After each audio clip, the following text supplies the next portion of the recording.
Hello friends, you're welcome to my YouTube channel Study with Aarti Gaur. In this video, we will discuss about differences between domestic trade and international trade.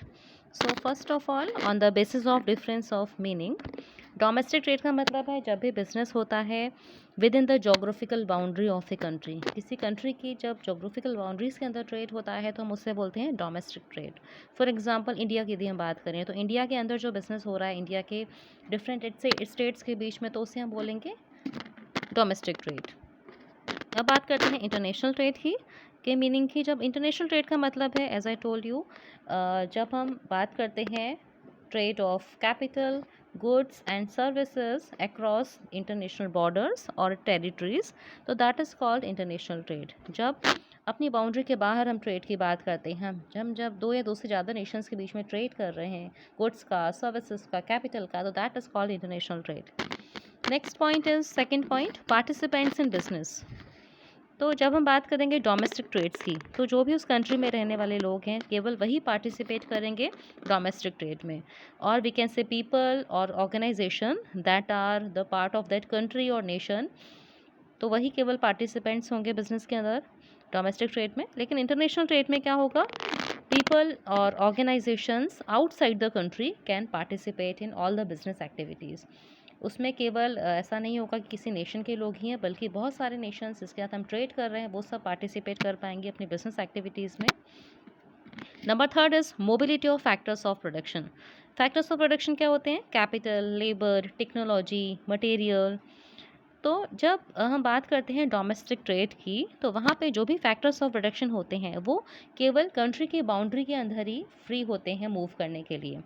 ठीक है, यदि हम India की बात करें तो India के अंदर ही लेबर मूव कर पाएगी, इंडिया के अंदर ही कैपिटल मूव कर पाएगी, technology, material, everything is movable within the boundaries of a nation, तो that is domestic trade.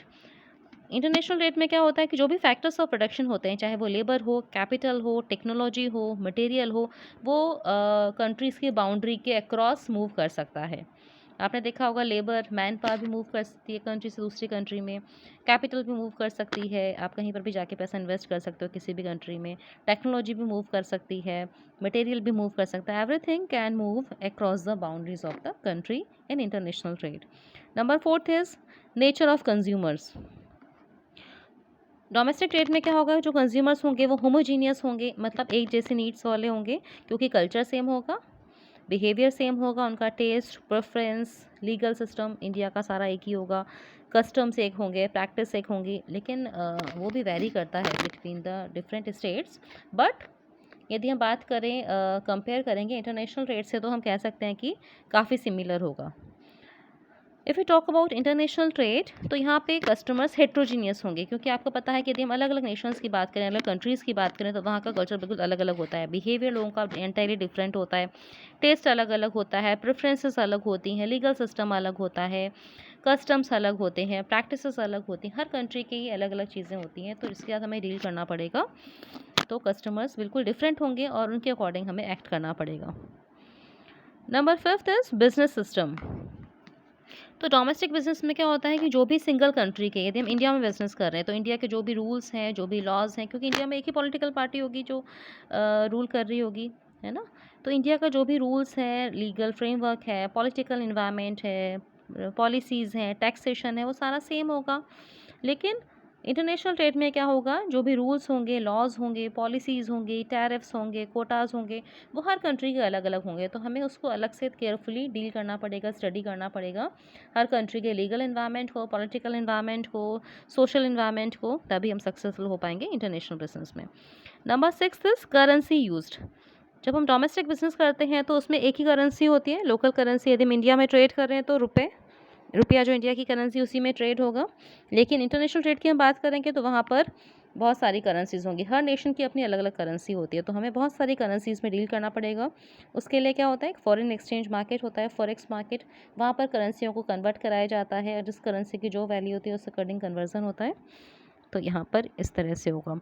Mode of transport की बात करते हैं, तो जो भी डोमेस्टिक बिजनेस होता है उसमें ट्रांसपोर्टेशन का जो मोड होता है वो होता है रोड ट्रांसपोर्ट, रेलवे के through transport.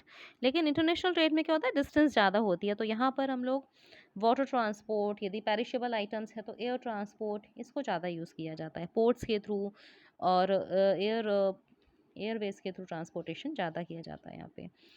Risk exposure, risk की बात करें तो डोमेस्टिक ट्रेड में बिजनेस रिलेटिवली कम होता है, क्योंकि यहाँ पे हमें केवल एक ही कंट्री में डील करना है। लेकिन इंटरनेशनल ट्रेड में क्या होता है, रिस्क ज़्यादा होता है। क्यों ज़्यादा होता है रिस्क? क्योंकि डिस्टेंस ज़्यादा होती है। अब आप बात करेंगे इंडिया और अमेरिका की, इंडिया और जापान की, तो डिस्टेंस इज़ मोर। डिस्टेंस ज़्यादा है तो क्या होगा, रिस्क ज़्यादा होगा। हो सकता है बीच में कुछ एक्सीडेंट हो जाए, सामान ख़राब हो जाए, ट्रांसपोर्टेशन कॉस्ट भी बढ़ जाती है। अलग अलग सोशल इन्वायरमेंट होगा, अलग अलग इकोनॉमिक इन्वायरमेंट होगा हर नेशन का, पॉलिटिकल इन्वायरमेंट, हर अलग अलग चीज़ें होंगी। तो इसकी वजह से क्या होगा, फॉरेन एक्सचेंज वैल्यू भी चेंज होती रहती है, तो इस वजह से रिस्क फैक्टर ज़्यादा होगा। लेकिन आपको पता है risk is directly proportional to returns. जब रिस्क ज़्यादा होगा जहाँ पे तुम्हारे रिटर्न्स भी ज़्यादा होने के चांसेस होते हैं, तो रिटर्न्स के चांसेस ज़्यादा कहाँ पर होंगे, इंटरनेशनल ट्रेड में, क्योंकि रिस्क ज़्यादा होगा तो उसके साथ अपॉर्चुनिटीज़ भी तो ज़्यादा है, मार्केट भी तो ज़्यादा है, कस्टमर बेस भी तो ज़्यादा है। Next point is scope of market. यदि हम डोमेस्टिक ट्रेड की बात करें तो मार्केट का स्कोप वहाँ पे क्या है, लिमिटेड है, क्योंकि वहाँ हम केवल नेशनल बाउंड्रीज़ के अंदर बिजनेस कर रहे हैं। लेकिन इंटरनेशनल ट्रेड में क्या है, जो भी हमारा बिजनेस है वो उसकी स्कोप बहुत वाइड है, क्योंकि यहाँ पर हम बहुत सारी कंट्रीज़ के साथ ट्रेड कर रहे हैं। तो हमारे पास बहुत सारे मार्केट्स हैं, बहुत सारे कस्टमर्स हैं, बहुत सारी अपॉर्चुनिटीज़ है, इसको हम ग्रैब कर सकते हैं।